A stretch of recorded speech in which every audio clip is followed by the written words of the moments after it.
오늘 우리가 나눌 말씀은 침묵으로 무너진 여리고 성입니다. 성경에는 상식받기 이야기들이 너무 많습니다. 오늘 이야기가 바로 그런 이야기입니다. 하나님은 여리고와의 전투를 앞두고 이렇게 말씀하셨습니다. 이스라엘의 모든 백성들은 여리고 성을 하루에 한 바퀴씩 6일 동안을 돌고 마지막 7일째 되는 날은 7바퀴를 돌되 아무도 말하지 말라. 중동의 습하고 무더운 날씨에 비추어 볼 때 이 명령은 도저히 상식적으로 이해할 수 없는 겁니다. 전쟁에 나가 싸울 군인들만 돌면 될 것을 왜 굳이 노약자들까지 다 함께 돌아야 한다는 것일까? 걷다 보면 말할 수도 있고 아이들은 목말라 칭얼댈 수도 있지 않는가? 그런데 아무 말 하지 말고 입을 꾹 다물고 돌라 하십니다.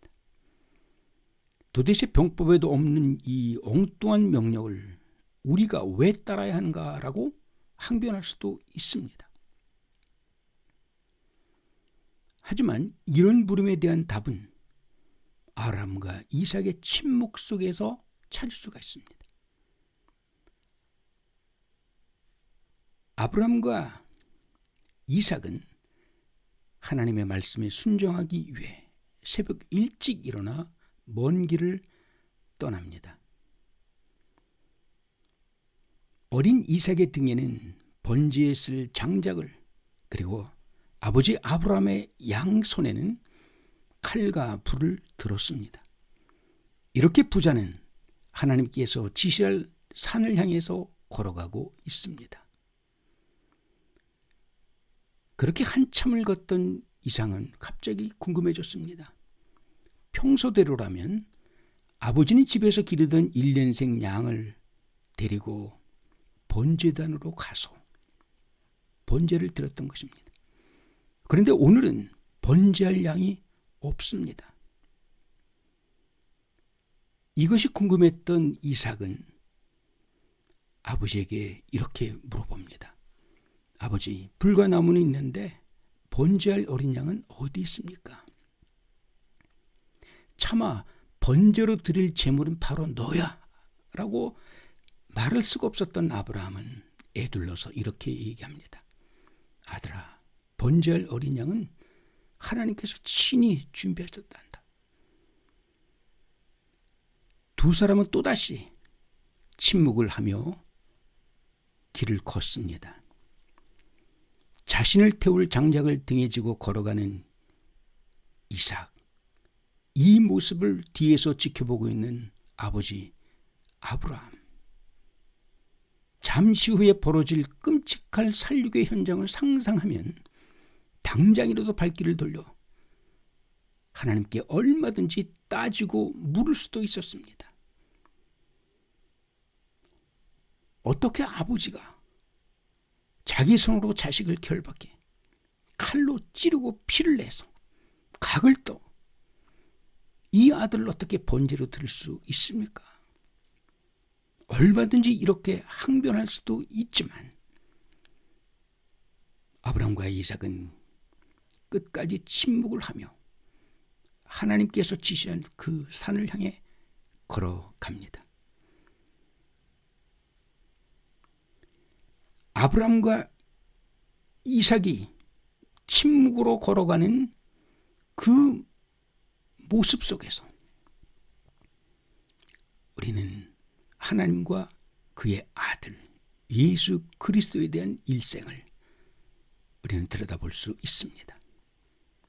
이것이 바로 하나밖에 없는 독생자를 희생 제물로 드리기 위해 이 땅에 보내신 아버지 하나님과 아버지의 말에 순종하는 그의 아들, 그리고 아버지의 말씀을 이루기 위해 묵묵히 십자가를 지고 골고다 언덕을 향해서 올라가는 예수님의 모습. 이사야 53장 7절은 이렇게 얘기합니다.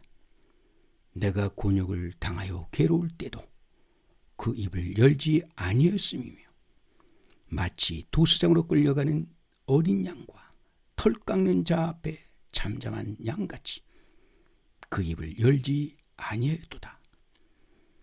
사탄은 예수가 고초를 당하면 자신의 무고함을 강력하게 피력할 것이다 생각했습니다. 하지만 예수님은 끝까지 침묵하십니다.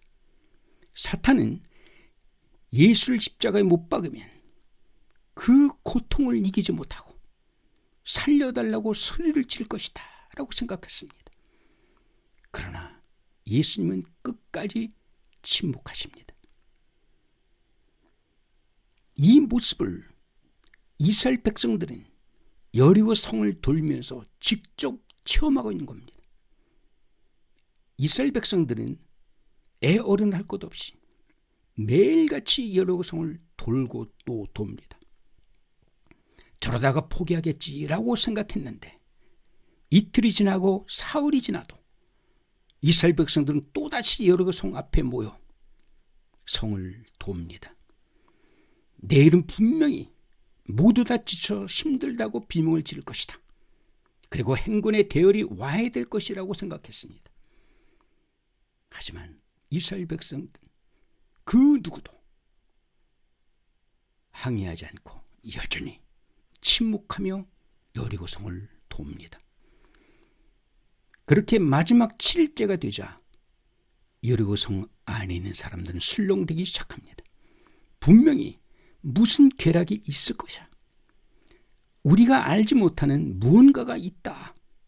그렇지 않고서는 저들이 매일같이 나와 이 성을 그렇게 돌 이유는 없을 것이다. 저들이 무슨 괴락을 쓰기 전에 우리가 이 성문을 열고 나가 저들을 치자.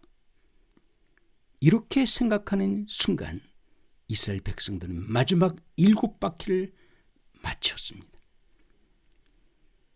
갈멜산의 영웅 엘리야에게도 침묵의 시간이 필요했습니다.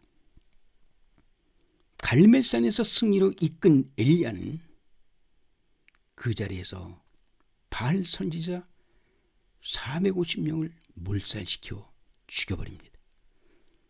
바알 선지자 450명이 엘리야에 의해서 몰살당했다라는 소식을 듣고 이사벨은 노발대발하며 엘리야를 잡아 죽이겠다고 펄펄 날뜁니다.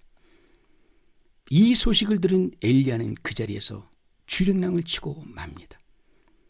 그렇게 엘리야는 그리 시냇가로 숨어들었고 엘리야는 흉년으로 인해 먹을 것을 얻지 못하고 꼼짝없이 굶어 죽게 되었습니다.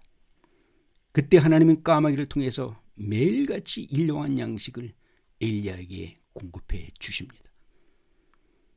갈멜산의 영웅 엘리야는 그렇게 자신의 운명을 하찮은 까마귀에게 맡길 수밖에 없는 처지가 되고 만 것입니다.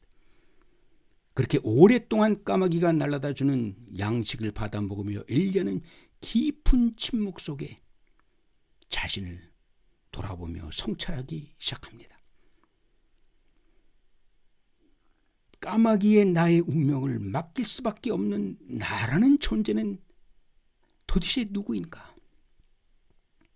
그런 까마귀를 부리시는 그 하나님은 도대체 어떤 분이신가? 엘리야는 긴 침묵을 통해 하나씩 깨닫기 시작합니다. 그렇게 하나님은 엘리야를 다시 일으켜 세우시고 그가 다시 소생하여 마지막 사명을 감당할 수 있도록 도우셨습니다. 지금 여리고 성 안에는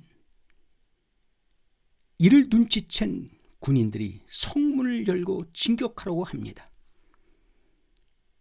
이제 막 7바퀴를 끝마친 이스라엘 백성들은 모두 다 여리고 성을 향해 서 있습니다. 그리고 여호수아의 구령에 맞춰 긴 침묵을 깨고 이렇게 소리쳐 외칩니다. 여호와께서 이 성을 우리에게 붙이셨다. 여러분, 침묵은 입을 다물고 있는 것이 아닙니다. 침묵, 이 침묵은 자신을 돌아보는 시간입니다. 침묵은 다시 회복하는 시간입니다. 그리고 침묵은 하나님과 영적 교감을 하는 시간입니다. 침묵은 하나님과 이를 함께 도모하는 시간입니다. 침묵은 승리의 깃발을 다시 굳게 세우는 것입니다. 우리 앞에 놓여 있는 수많은 역경과 시련과 고통과 아픔, 왜 내 앞에